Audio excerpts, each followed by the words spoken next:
அத்தியாயம் 182. விஷம் நிரம்பிய குளத்தில் நீந்திச் சென்ற சமரன் குளத்தின் நடுவில் ஒரு நிலம் இருப்பதை கண்டான். தலையை நீட்டி அதை பார்த்தவன் நிம்மதி பெருமூச்சு விட்டான். அவன் அந்த தரைக்கு அருகில் சென்றபோது அவனது உடல் தண்ணீரில் சிறிய அலைகளை எழுப்பியது. சமரன் வந்த பாதை மிகவும் அமைதியானது.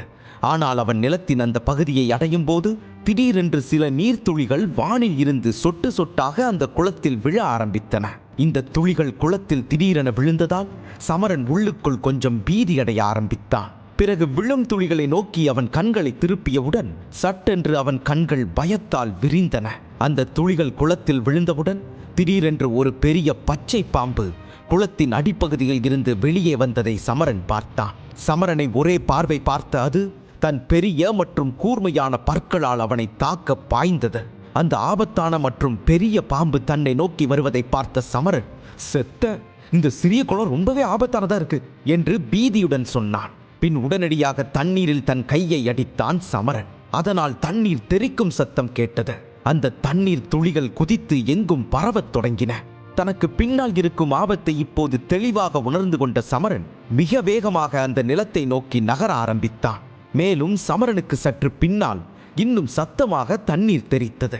அது அந்த பெரிய பாம்பின் தாக்குதலால் நடந்தது. மேலும் அதிலிருந்து சமரன் நூல் இழையில் தப்பித்துக் கொண்டான். ஆனால் சமரன் இன்னும் முழுமையான பாதுகாப்பாக இருக்கவில்லை. காரணம், அந்த பாம்பு சமரனை நோக்கி வேகமாக நகர்ந்து தொடர்ந்து அவனை தாக்க முயன்றது.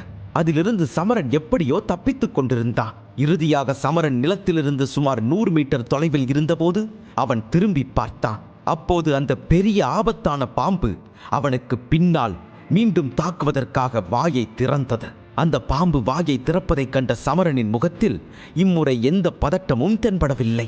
அதற்கு பதிலாக அவன் உடனே ஒரு புன்னகையுடன் தனது சேமிப்பு வளையத்திலிருந்து ஒரு சிறிய மரத்துண்டை எடுத்து எதிரே இருந்த குளத்தில் வீசினான். அந்த மரத்துண்டு குளத்துக்குள் போனவுடனே அது எடை குறைவாக இருந்ததால் ஆரம்பத்தில் குளத்தின் மேல் மிதக்க ஆரம்பித்தது.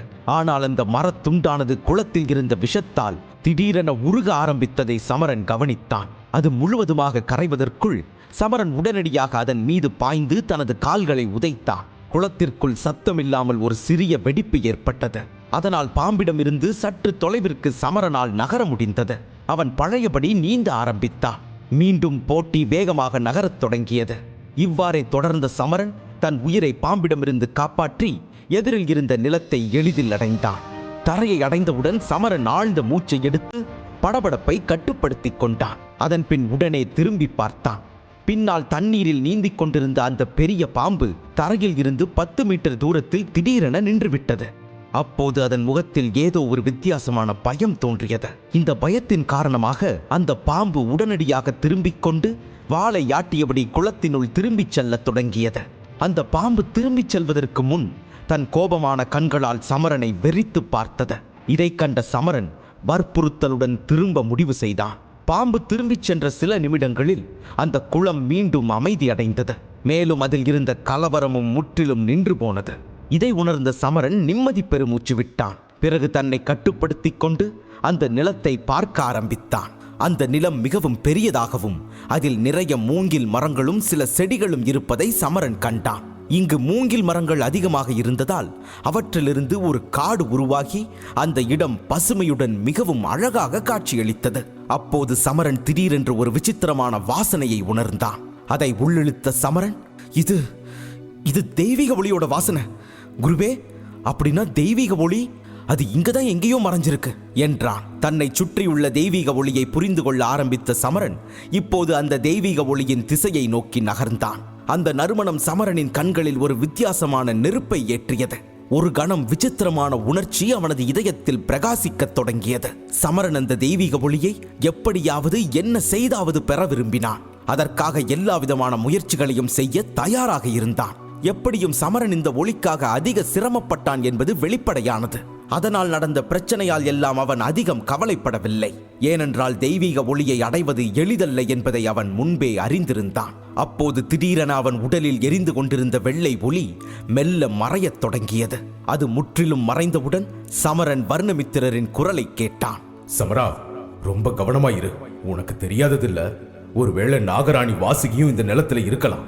அவளோட சக்திகளை நான் புரிஞ்சுக்கிட்ட வர அவ உன்னை உணரும் நிலையில இல்ல. இருந்தாலும் உன்னை மறைக்க என்னால முடிஞ்ச அளவு முயற்சி செய்றேன். ஆனாலும் நீயும் ரொம்ப கவனமா இருக்கணும் என்று எச்சரித்தார். சமரன் உடனே தலையை அசைத்து வர்ணமித்திரரின் பேச்சை ஒத்துக்கொண்டு சரி என்றான். பிறகு கண்களை மூடிக்கொண்டு தன் மூச்சை கட்டுப்படுத்தினான். சமரன் அந்த குளத்தின் கரையிலேயே சிறிது நேரம் நடந்தான். அதன் பிறகு அவன் அந்த மூங்கில் காட்டை நோக்கி நடக்கத் தொடங்கினான். மெதுவாக தன் காலடிகளை நகர்த்தினான். சிறிது நேரம் அந்த மூங்கில் காட்டிற்குள்ளேயே நடந்து சென்று கொண்டிருந்த சமரன் அந்த இடத்தை சுற்றி பார்த்தான். சுற்றியிருந்த சூழல் மிகவும் அமைதியாக இருந்தது. புல் மீது கால் விழும் சத்தம் கூட கேட்கும் அளவுக்கு அமைதி நிலவியதை அப்போதுதான் சமரன் உணர்ந்தான்.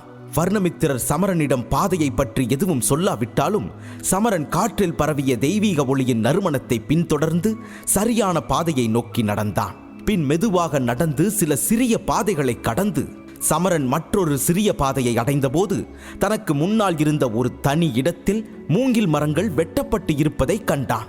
இந்த திறந்த வெளியை பார்த்த சமரனுக்கு சிறிது நேரம் புதர்களுக்கு பின்னால் ஒளிந்து கொள்வதே சரி என்று தோன்றியது. மனதின் யோசனையை புறக்கணிக்காத சமரன் புதர்களுக்குள் ஒளிந்து கொண்டு ரகசியமாக தன் கண்களை நகர்த்தத் தொடங்கினான். அப்போதுதான் தனக்கு சற்று தொலைவில் ஒரு வட்டப்பகுதி இருப்பதை கண்டான். அங்கே எல்லா மரங்களும் செடிகளும் வெட்டப்பட்டு வழியில் பல சிறு கற்கள் படர்ந்திருந்தன. இந்த கற்கள் மிகவும் வழுவழுப்பாக தெரிந்தது. இன்னும் கொஞ்சம் உற்று பார்த்த பிறகுதான் பல கற்களை அழுத்தி பளபளக்கும் தெளிந்த நீரால் நிரப்பப்பட்ட ஒரு சிறிய நீரூற்று அங்கு உள்ளதை சமரன் புரிந்து கொண்டான். மேலும் நீரின் மேற்பரப்பில் லேசான மூடுபனி இருந்தது. அதை தூரத்திலிருந்து பார்த்தாலும் அந்த இடம் மிகவும் குளிராக இருப்பதை சமரனால் உணர முடிந்தது. பிறகு திடீரென்று அந்த நீரூற்றை பற்றி யோசித்த சமரன் அது என்னவென்று புரிந்து கொண்டு ஆச்சரியத்துடன் கண்களை விரித்து, இது ஒரு பனி நீரூற்று, அதுவும் மிக பெரியது என்றான். இவ்வாறு கூறிக்கொண்டே சமரன் அந்த நீரூற்றின் தெளிந்த நீரை பார்த்து கொண்டிருந்தான். சிறிது நேரம் அதை பார்த்து கொண்டிருந்த சமரன் ஆழ்ந்த மூச்சை இழுத்து அப்பகுதியின் குளிர்ந்த காற்றை உணர்ந்தான். சில காலத்திற்கு முன்புதான் ஜெகதீபனுடன் ஒரு சிறிய பனி நீரூற்று குப்பியை பெறுவதற்கு அவன் ஒரு ஒப்பந்தம் செய்து கொண்டான். அதற்காக அவன் அதிக விலை கொடுத்தான் என்பதும் அவனுக்கு நன்றாக நினைவில் இருந்தது. ஆனால் இப்போது அவனது கண்களுக்கு முன்னால் ஒரு பெரிய பனி நீரூற்று உள்ளது. அது மிகவும் பெரியதாகவும் உள்ளது. இதை எண்ணிய சமரனின் மனதில் சிறு பீதி உண்டாகியது. பிறகு மெதுவாக சமரன் தன் திகைப்பை போக்கிக் கொண்டு நீரூற்றிலிருந்து சிறிது தூரம் தன் பார்வையை நகர்த்திய போது எதிரே சிறிய கற்களாலான குளமும் அதன் நடுவில் தாமரை போன்ற இடமும் இருப்பதை கண்டான். அந்த இடம் மிகவும் விசித்திரமான படிகங்களால் ஆனது மற்றும் அதை சுற்றி நிறைய பச்சை ஒளிகள் தெரிந்தன. சமரன் அந்த பச்சை ஒளியை உன்னிப்பாக பார்க்கத் தொடங்கிய போது திடீரென்று அவன் மனதில் அதிக மகிழ்ச்சி தோன்ற ஆரம்பித்தது. அது அவன் முகத்திலும் தெளிவாக தெரிந்தது. மேலும் அந்த பச்சை ஒளியில் ஒரு வித்தியாசமான தெய்வீக உணர்வு இருப்பதை சமரன் உணர்ந்தான். அது மட்டுமல்லாமல் அந்த பிரகாசிக்கும் ஒளி மெல்ல தாமரையாக மாற ஆரம்பித்ததையும் சமரன் கவனித்தான். அந்த பச்சை ஒளி மிகவும் அழகாக பார்ப்பவர் கண்ணை கவர்ந்தெழுக்கும் ஒரு காந்தமாக இருந்தது. மேலும் சமரனின் மந்திர ஒளியைப் போல அது எங்கும் காட்டுத்தனமாக இல்லை. சமரனின் கண்கள் அதை பார்த்ததும் ஆனந்த கண்ணீரால் நிரம்பி வழிந்தது. அதே மகிழ்ச்சியுடன் அந்த ஒளியை பார்த்த சமரன், கடைசியான உன்னை கண்டுபிடிச்சிட்டேன், தெய்வீக ஒளி என்றான். சமரன் கண்ணிமைக்காமல் அந்த ஒளியை தொடர்ந்து பார்த்து கொண்டிருந்தான். பச்சை தாமரையின் தெய்வீக ஒளியை அவன் இன்று வரை பார்த்ததில்லை. ஆனால் அவன் பச்சை தாமரையின் மேடையில் நல்ல பயிற்சியை பெற்றிருந்தான். அதனால் அவன் அந்த வெளிச்சத்தில் ஒரு பழக்கமான சக்தியை உணர்ந்தான். பல வருட கடின உழைப்புக்கு பிறகு வர்ணமித்திரரின் குளிர்ந்த வெள்ளை ஒளியை தவிர மற்றொரு ஒளியை சமரன் பார்ப்பது இதுவே முதல் முறை. ஆனால் அந்த ஒளி எவ்வளவு அழகாக தோன்றுகிறதோ அதே அளவு ஆபத்தானது என்பதும் சமரனுக்கு நன்றாக தெரியும். மறுபுறம் ஸ்படிகத்தால் செய்யப்பட்ட இடம் சமரனின் கண்களுக்கு முன்னால் தெரிந்தது. அது எந்த வகையிலும் பொதுவான இடமல்ல.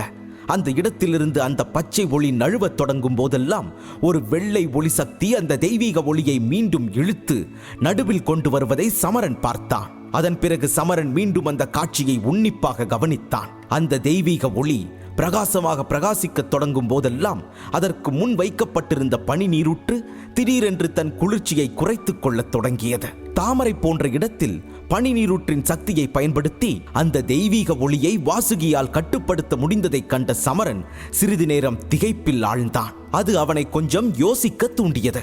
மேலும் இதை இன்னும் சிறிது நேரம் புன்னகையுடன் பார்த்து சமரன் குளத்தின் இடது பக்கத்தை கவனித்தான். அங்கே மிக அழகான முகம் ஒன்று இருப்பதை கண்டான். அது அவனது இதயத்தில் ஒரு வினோதமான தோற்றத்தை ஏற்படுத்தியது. கூர்ந்து அந்த முகத்தை பார்த்த சமரன் தனக்கு மூச்சு முட்ட ஆரம்பித்ததை உணர்ந்து மூச்சை அடக்கி தன்னை கட்டுப்படுத்தி கொண்டான். தன் எதிரில் இருந்த உருவம் வலிமை மிக்க சக்தி சக்கரவர்த்தியினுடையது என்பதை அறிந்ததாலேயே சமரன் இப்படி செய்தான். சமரனை பற்றி அவளுக்கு தெரிந்திருக்குமா என்று தெரியவில்லை. ஒருவேளை தெரிந்தால் அவள் சமரனை என்ன செய்திருப்பாளோ? சற்று உற்று பார்த்த சமரன் தன் கண் எதிரே இருந்த நாகராணி வாசுகிக்கும் சக்திகளால் செய்யப்பட்ட நாகராணி வாசுகிக்கும் பெரிய வித்தியாசம் இல்லை என்பதை உணர்ந்தான். நாகராணி வாசுகி இந்த நேரத்தில் மிகவும் விலையுயர்ந்த மற்றும் ஆடம்பரமான ஊதா நிற ஆடையை அணிந்திருந்தாள். அது அவளது அழகான உடலை நன்றாக மறைத்தது. அவளுடைய கண்கள் வெளிர் ஊதா நிறத்தில் இருந்தன. அதை கண்ட எந்த மனிதனின் மனமும் போதையில் மூழ்கும். பின் மெதுவாக பார்வையை தாழ்த்தி பார்த்த சமரன் நாகராணி வாசுகியின் ஆடைக்கு சற்று கீழே அவளது ஊதா நிற பாம்பு வாளை கவனித்தான். அந்த வாள் சில சமயங்களில் இங்கேயும் சில சமயங்களில் அங்கேயும் என அசைந்து கொண்டிருந்தது. அதை கண்ட சமரனுக்கு ஒரு விசித்திரமான உணர்வு ஏற்பட்டது.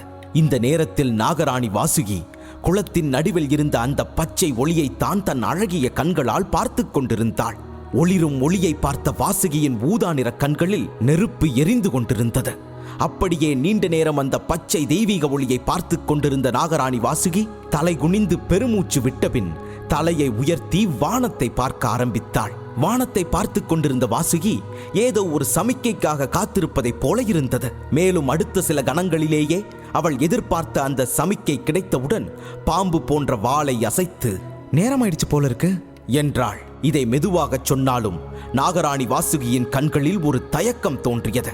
ஆனால் பின்னர் ஆழ்ந்த மூச்சை எடுத்து வாசுகி அவளுடைய தயக்கத்தை வென்றாள். அதன் பிறகு அந்த தயக்கமே சட்டென அவளது நம்பிக்கையாக மாறியது. அப்போது அவளது ஊதா நிற ஆடையிலிருந்து 2 பனிவெள்ளை கைகள் வெளியே வந்தன. பின்னர் வாசுகி அவற்றை முன்னோக்கி நகர்த்தி ஒரு முத்திரையை உருவாக்கத் தொடங்கினாள்.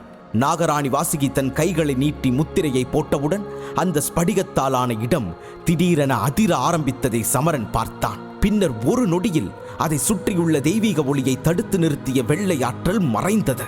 அதன் பிறகு பச்சை ஒளி வேகமாக நகரத் தொடங்கியது. சிறிது நேரத்தில் அந்த அழகான ஒளி ஒரு பெரிய பயங்கரமான மற்றும் ஆபத்தான தீயாக மாறத் தொடங்கியது. சுற்றியுள்ள பகுதியை தொடர்ந்து தீ பிழம்புகளால் சூடாக்கி கொண்டிருந்த அந்த பெரிய தீ எதிரில் இருந்த பனி நீரூற்றையும் வேகமாக வலுவிழக்க செய்தது. ஒரு பனி நீரூற்று போன்ற சக்தி வாய்ந்த ஒன்றின் நிலையே இதுவாக இருக்கும் போது சுற்றியுள்ள பசுமை அதைவிட மிகவும் பலவீனமாக இருந்தது.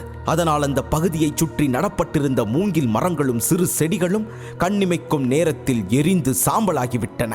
பெரிய பச்சை நெருப்பை எதிர்கொள்ளும் போது நாகராணி வாசுகி பல்லை கடித்து அந்த தெய்வீக ஒளியை கட்டுப்படுத்த முயன்றாள். மறுபுறம் சமரன் நாகராணி வாசுகியை தொடர்ந்து பார்த்து கொண்டிருந்தான். அவளுக்கு எதிரில் எரியும் தெய்வீக ஒளியின் நெருப்பால் பிரகாசமாக பிரகாசிக்கத் தொடங்கினாள். அவளின் அழகிய முகத்தை பார்த்த சமரன் சட்டென்று மனதில் ஒரு விசித்திரமான உணர்வை உணர்ந்தான். ஆனால் பின்னர் அவன் தன் உணர்ச்சிகளை கட்டுப்படுத்திக் கொண்டு முஷ்டிகளை இறுக பற்றியபடி தாழ்ந்த குரலில், நாகராணி வாசுகி உண்மையிலேயே ரொம்ப வலிமையானவர். அவர்கிட்ட இருந்து தெய்வீக ஒளியை நான் எப்படி திருட முடியும் என்று தனக்குள் கேட்டுக்கொண்டான். சம்பவத்தை தெரிந்து கொள்ள உடனே பாக்கெட் FM டவுன்லோட் செய்து இலவசமாக கேளுங்கள். போர்க்கண்ட சிங்கம்.